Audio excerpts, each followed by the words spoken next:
Hello, everybody. It's Michael Hollands once again for Sound of the Movies. Today I have the pleasure to be joined by film producer Arthur Sarkissian. Over the course of his career, Arthur has produced films and TV series such as While You Were Sleeping, Last Man Standing, the Rush Hour franchise, and the TV series Vegas, Killing the Irishman, The Foreigner, The Protégé, and many more. It is my pleasure to welcome Arthur Sarkissian. Hi, nice to meet you. It's great to have you on my show. Thank you very much for joining me today, Arthur. I really appreciate that. My pleasure. You were a fashion designer actually back then in the UK, and then in 1985 you eventually executive produced your first film called Beyond Reason, which subsequently also led to films such as Wanted, Dead or Alive, as well as Spontaneous Combustion. And what was your motivation back then or inspiration to become a film producer in the first place? Well, I loved movies since I was a kid, and I saw my first Western, which was entitled Man Without a Star, that starred Kirk Douglas with my father, and I became obsessed with movies, specifically Westerns, and it just kind of like took over my mind. That's all I thought about was movies, and to me, they were real.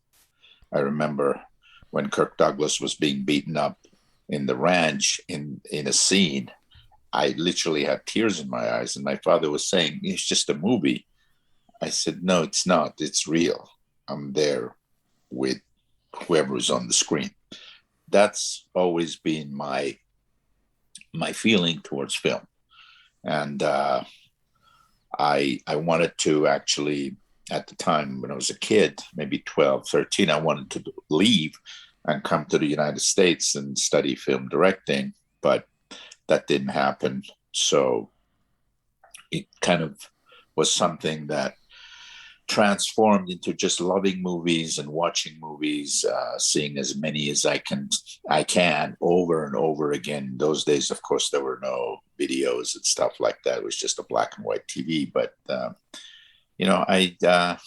very blessed that I just had and have such a love for film.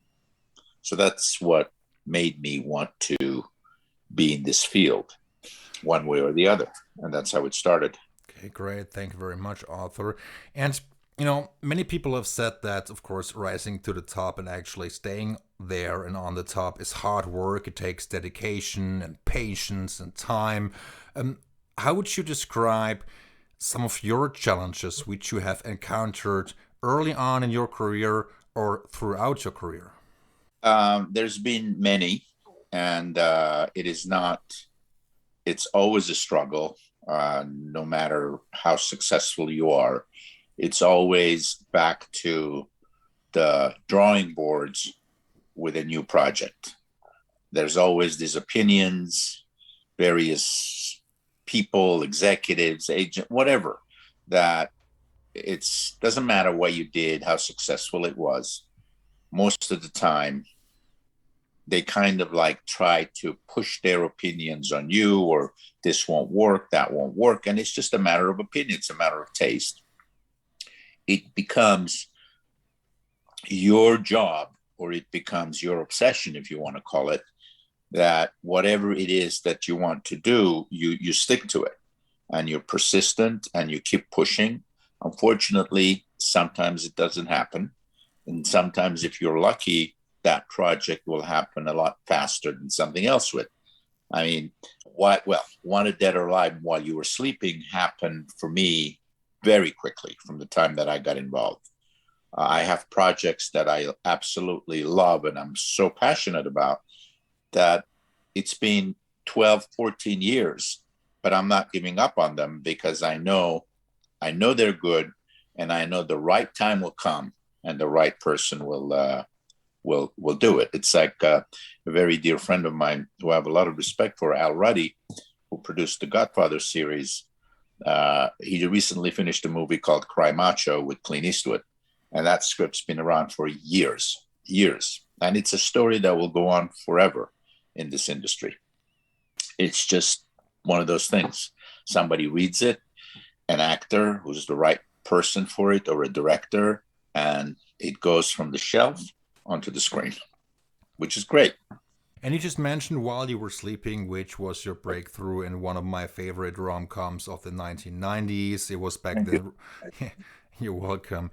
It was then released by Disney, Buena Vista. And Yes. would you say this film holds a special place in your heart as it helped you putting on the map as a film producer? You know, it does hold a very, very special spot. And it's also a very sore subject because it was my very first one as such. And I remember the writers had gone throughout the town pitching that story as coma guy to every studio in town, including Disney, twice, not once. And they were turned down. They were told it's old fashioned. Nobody wants to see this. You know, who cares? As a matter of fact, one or two of the executives actually fell asleep during the pitching when the writers were pitching the story. And that's a true story, which they told me. So they came to me. I knew one of the writers, and he pitched it to me. And he just basically told me this wonderful, heartfelt story that I literally fell in love with. And I told them, look, how long would it take you to write this? And I'm going to give you the money to go write it. And that's how it happened.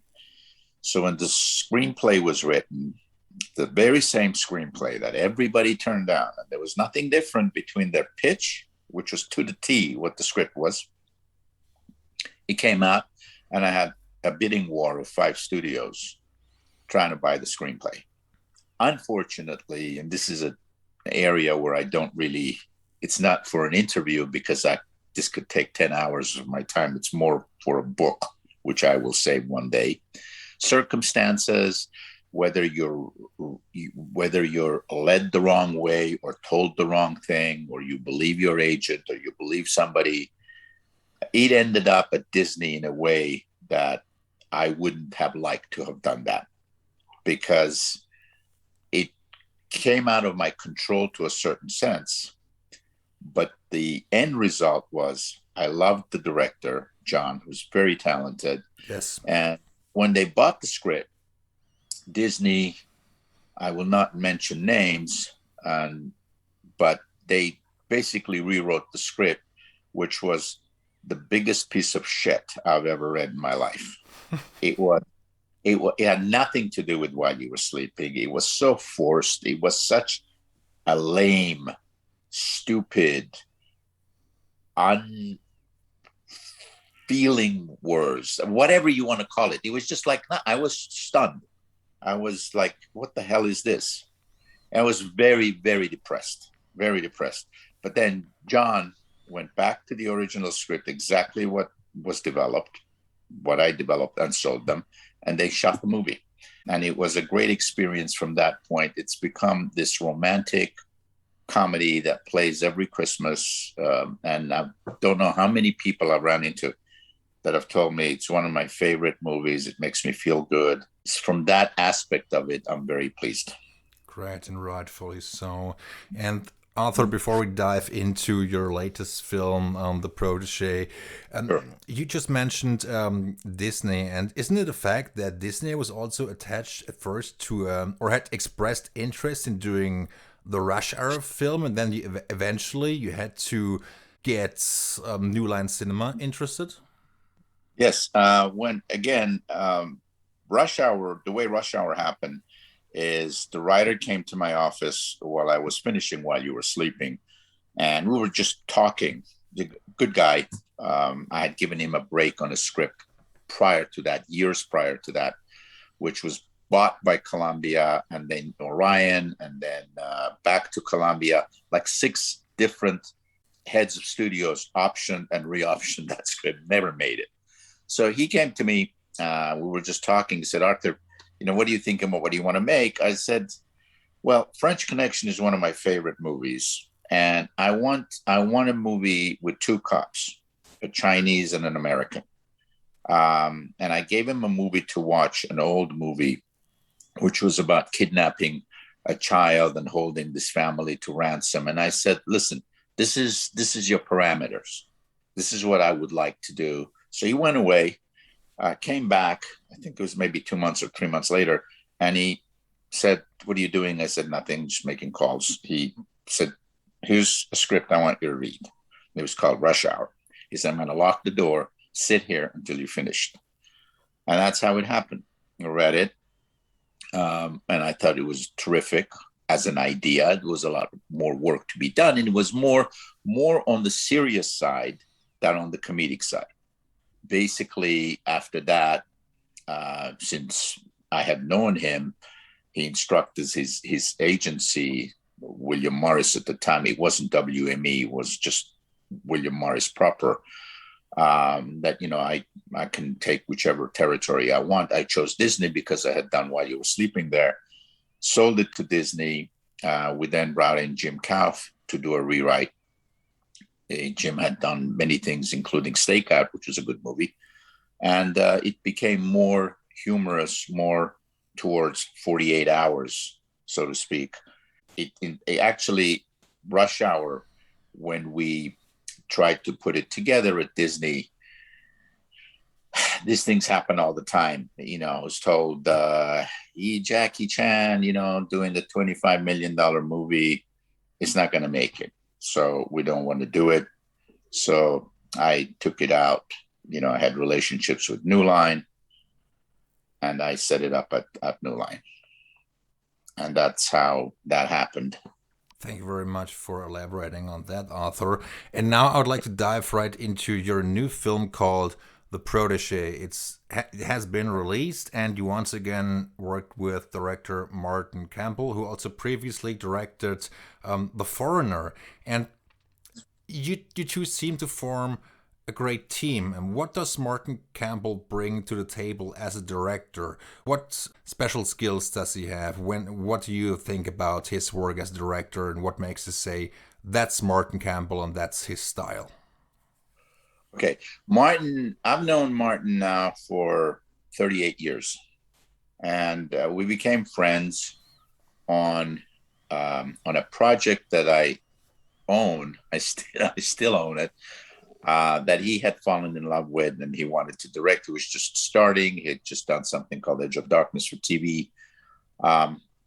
So we met, we became friends. That particular script got developed and redeveloped, went to various places, all terrible scripts. So I'll come back to that at a later date.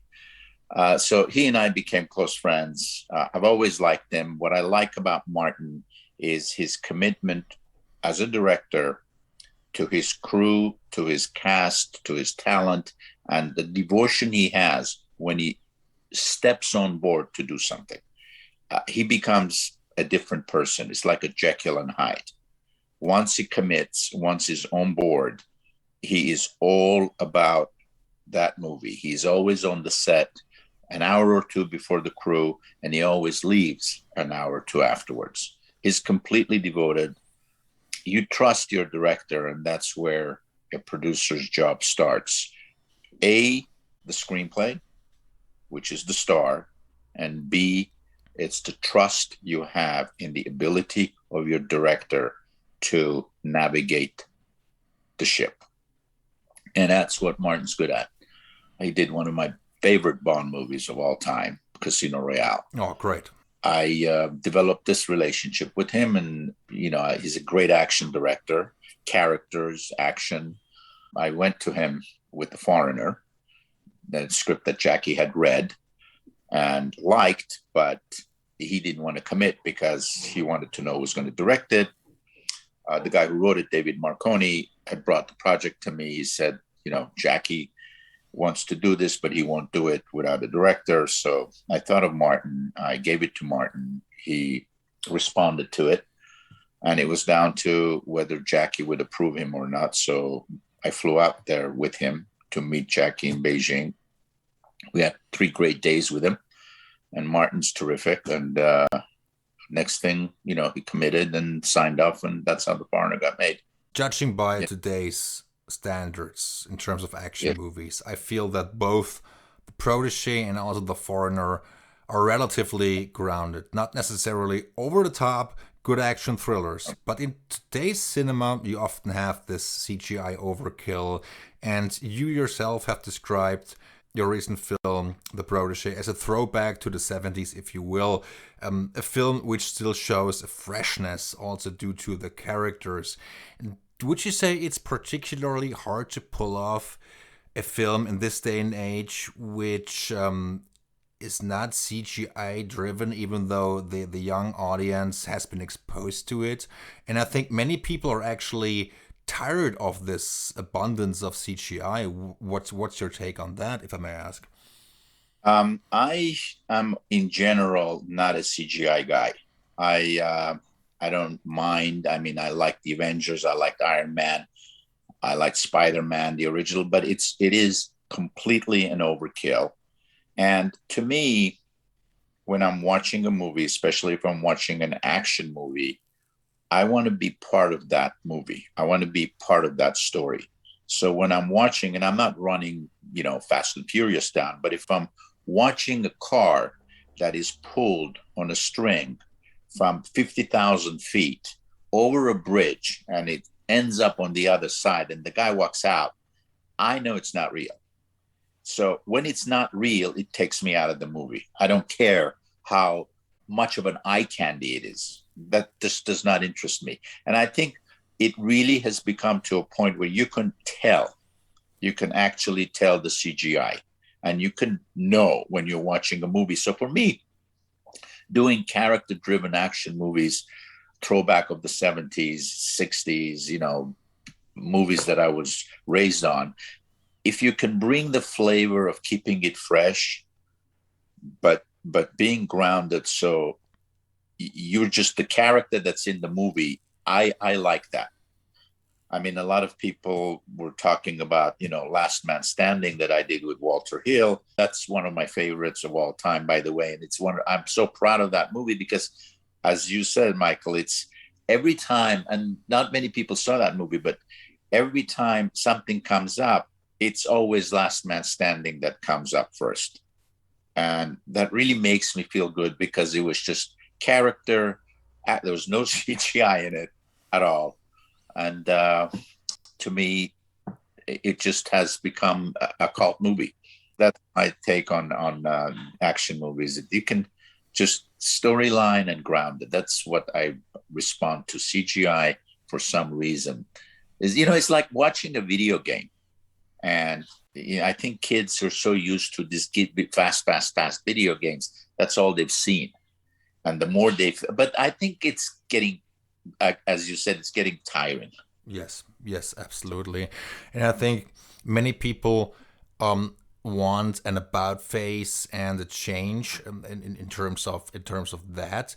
And I know it's always a struggle and always this debate on whether or not you want to shoot something in camera and whether or not you want to have special effects and the real thing versus visual effects and the green and the blue screen and so on and so forth. So that, right. Yeah, I think that can be very tricky. But I think an overkill of CGI effects can actually hurt a movie because it can become very, very tiring. I think many people are still interested in a character-driven film which has interesting characters, an interesting story, and something that captivates the audience.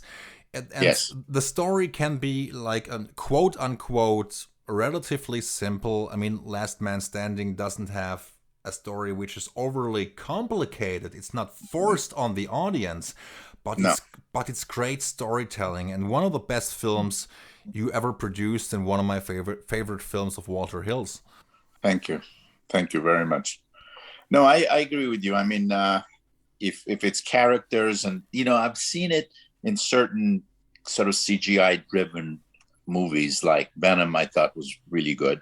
Whenever you see something that and Avengers to a certain extent, and the first one, and Iron Man, they just started to more kind of like go towards character and story as opposed to the eye candy. I think the eye candy, honestly, isn't something that will kind of excite an audience in a sense, because once they've seen 10, 20, 30 of them, then it becomes sort of like a background. If they don't hook into the story, they don't hook into the character, everything else means zero. If they hook into that, then everything else is acceptable. So it's all, character driven. Yes. Storytelling, character driven. Absolutely. And Arthur, when it comes to shooting a film or producing a film, and especially on the Protégé, and the filmmaking process, of course, involves many creative people. Which tasks do you face as a producer on a daily basis, be it pre-production, principal photography, post-production? Well, I'm involved in all aspects to a certain point, especially pre-production, choosing the crew, talking to my director, going through the storyboards if he does a storyboard, developing the script, obviously, day one. That's my first thing that I just want to make sure before any director is put on board. And then throughout the process of the filming, I'm on the set, but what I tend to not do is, as I said, if you trust your director and you trust your crew and you have done that choice, then the director is the captain of the ship. Once that sails, it's in his hands. For you as a producer to be in the way or to poke your nose in there and do this and do that and sit and constantly say something is just absolute, for me, total bullshit. I don't believe in that. I believe in my director. I put my trust in him. I know what I've done, and I keep my fingers crossed, and I'm there, but I'm not like, day and night watching things. I have line producers for that, physical production. That's all I need to do. I don't need to. I mean, David Tattersdale, as you know, is a great cinematographer. He's a great DP. Yes. What am I going to tell him? He knows what he's doing. What? So you choose your crew as best as you can after you've blessed your screenplay, your director, whatever, and then the ship sails, and you just support them. Right. I mean, after all, you have hired these people and the crew, so you need to trust them. There has to be a certain level of trust in order to deliver a really good movie. Absolutely. Yes, and you have a really good cast also on this one. There's Michael Keaton, there's Maggie Q, there's Samuel L. Jackson. That's wonderful to get these people involved. Yes, they were terrific. I mean, Maggie did almost all her stunts, and she's phenomenal to work with. Michael Keaton, too, is a great guy, great talent, such a nice guy, down to earth, always ready, prepared. Same thing with Samuel. I was very lucky with them. I had a great time with them. The result, I'm very, very proud of the movie. Arthur, we have covered quite a lot of ground, and I would also like to talk about the importance of music, because throughout your career you have worked with composers such as Lalo Schifrin, who wrote Rush Hour, for instance, the score, right. Cliff Martinez, who worked on The Foreigner, yes, and now of course it's Rupert Parks. And music is such an essential factor and an important ingredient. And how do you like to work with composers in terms of sound or general tone, which may be appropriate for a film? And of course, the process of finding the right composer in the first place. Yes, that absolutely is the first thing. As you said, it's the most important thing, is to find the right composer. I love music. I love listening to music. And I always kind of like reflect to the greats and the scores that I've heard, like Elmer Bernstein's The Magnificent Seven, Ennio Morricone's Fistful, and all of that. I can name you many, many more. And especially some of the obscure movies where they've had some great scores. So when I'm looking at when I'm finishing a screenplay, I'm talking to the director. Obviously, it's the director that always finally chooses the composer, and it should, but it's a collaboration of, okay, who do you think? He listens to 10, 20 composers. I listen to 10, 20, whatever. And you have that feeling of, okay, so and so will be right. So, as I've always said, every screenplay, every movie is somewhat derivative of another movie. Mm-hmm. I don't care what anybody says. Rush Hour was born because I loved Freebie and the Bean. That's how it was. So everything is off of something else. It's how you do it, how you put it together, and how you tell the story. So that's where my mind goes. It goes to everything that I have seen in the past. And I say, okay, well, The Foreigner it's an action, it's this character and all that. What do I feel? What do I hear? What do I want to hear? And then I start looking and seeing all the submissions of composers and composers that I don't know. And I hear their music and I, tell the director, or the director tells me, Arthur, you should listen to this. And you come to the resolution of choosing the right person. There are so many great composers out there, and of course great directors, and also great screenwriters. I mean, Richard Wang wrote the screenplay of the Protégé. And yes. How detailed were your initial discussions with Richard, and how did the story and the characters evolve as you went along? I came to Richard with the story idea, basically, of what I wanted to do. And then Richard and I went back and forth. He would say, how about if this happened? How about if that happened? How about if her character was such and such? And then we started thinking about, well, remember this movie, remember that movie, remember that scene from the 50s and 60s. And because he's also very knowledgeable with film, extremely. And I love working with people who have an encyclopedic mind of movies. Because believe me, your work is so much easier in that sense because it's all references. And out of that reference, you come up with something based on that referral and you built on it. So with Richard, it was just a matter of talking it out. Of course, he went away and he's got a great mind and he kept writing scenes and, I would not be involved with him on a daily basis at all, because that's not what you do with your writer. You just leave him alone. Again, you just have there's a lot of trust that goes into people that you work with, and that is so important. You just have to feel comfortable that the person you choose, writer, directors, whatever, composer, you feel that, hey, I feel he can do it, and that's how you progress. And that's how I worked with Richard. We went back and forth a few times, and then he went and wrote it and came back. And then I got Martin Campbell involved. I thought he would like it. And Martin, he went on and did one or two drafts. And the end result was when we went and I set the project up and made the movie. Did you and Martin encounter and face any last-minute studio interference? I mean, it was released through Lionsgate. Interference in terms of the film's length, character development, as they felt it needed more action. Pacing is always a factor. Nothing in particular, in the sense that there was no interference. I mean, obviously, you welcome all the ideas. Some ideas, even if I gave an idea, you could laugh at, which is fine. It's opinions, and you listen to them very carefully. And for the most part, they were very, very gracious.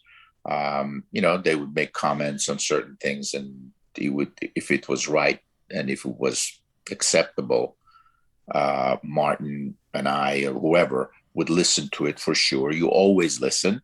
And then if you don't agree, you discuss it, and they can convince you. They can say, no, you know what? This is, and then you're not stupid. You got to turn around and say, hey, they've got a point.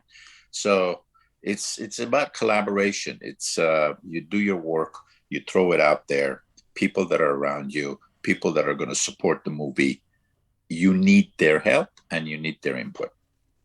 And we had a great time working with Lionsgate and Millennium on it.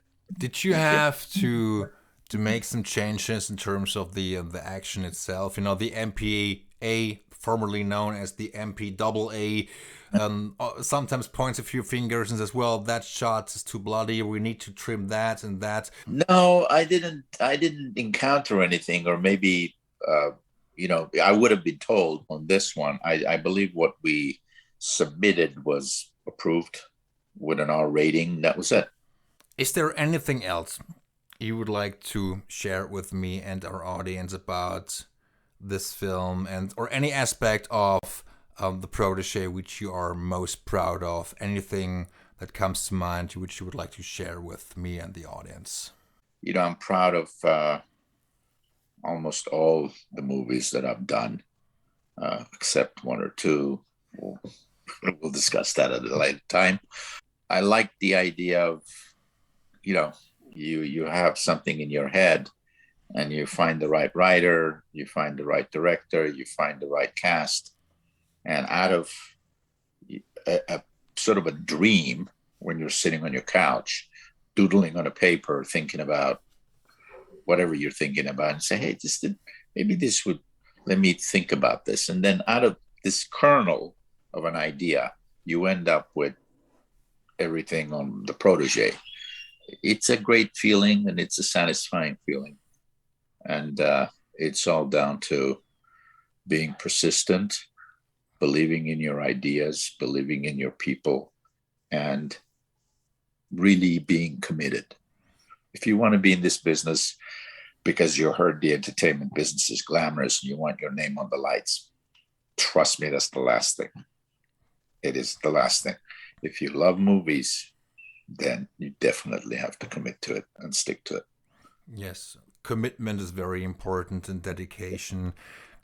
That's true. And patience, because it can be a very long-winded process. Yes. If you are into a script and you try to pitch it to a studio and find a producing partner and get the film financed, the financial backing. So these are essential factors which oftentimes get overlooked by a majority of the audience. They watch a movie and they say, well, it's good or it's bad or it's mediocre, but sometimes they neglect what's really going on behind the scenes, the effort and the dedication.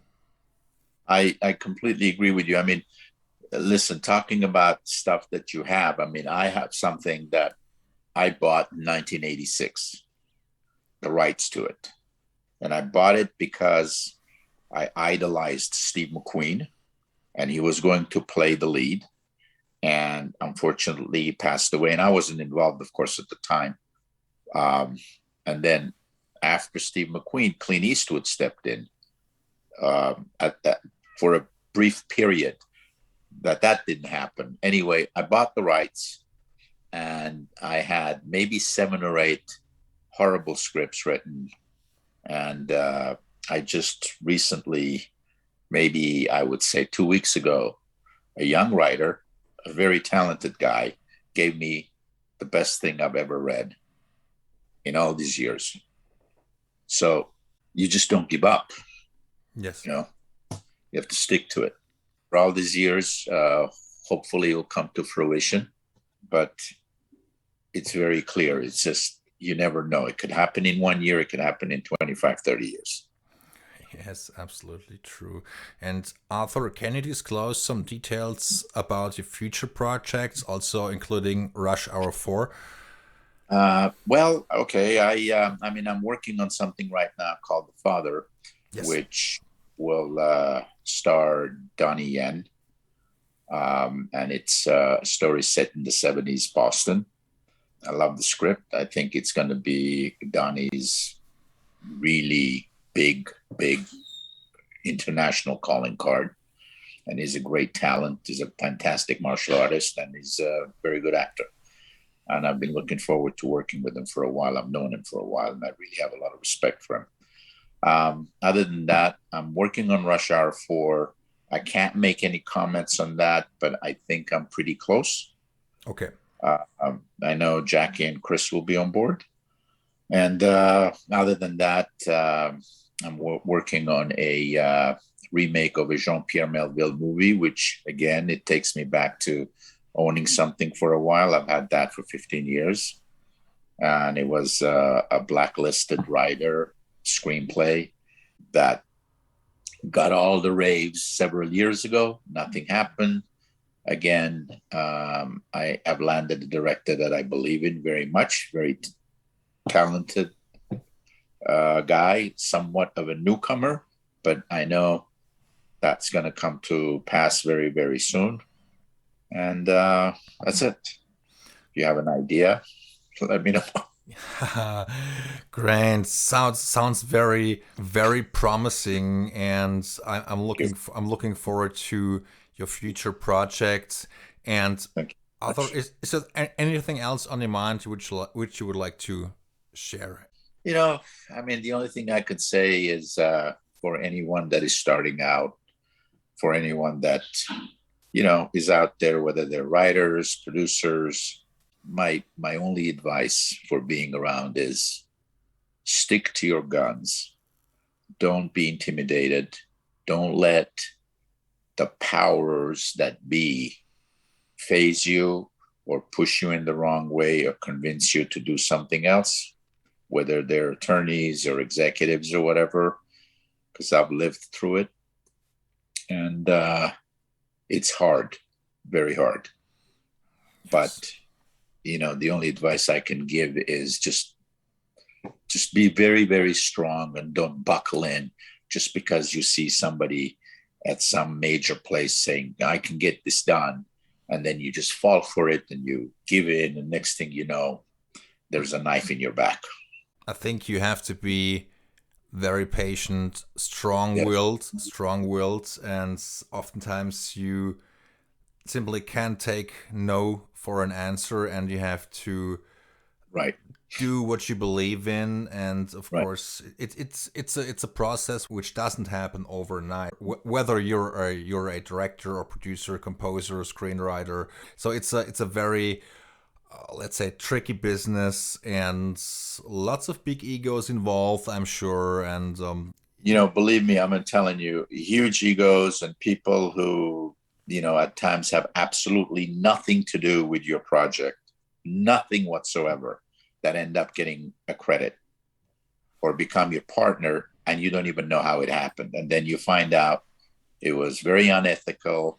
It was done underhanded. It was done behind your back. I mean, I've seen things, believe me, Michael, it's disheartening. There are so many people involved, and all of a sudden you have 30, 40 executive producers because somebody had an idea or has written 5 emails, and all of a sudden they have an executive producer credit, or they let's say recommended an actor and they insist on having a producer credit. So I think those things go on all the time, I believe. Right. I mean, it's not even so much as that, is that when you actually end up with people lying to you in your face, people that you rely on, and they end up getting attached to a project of yours that they had nothing to do with.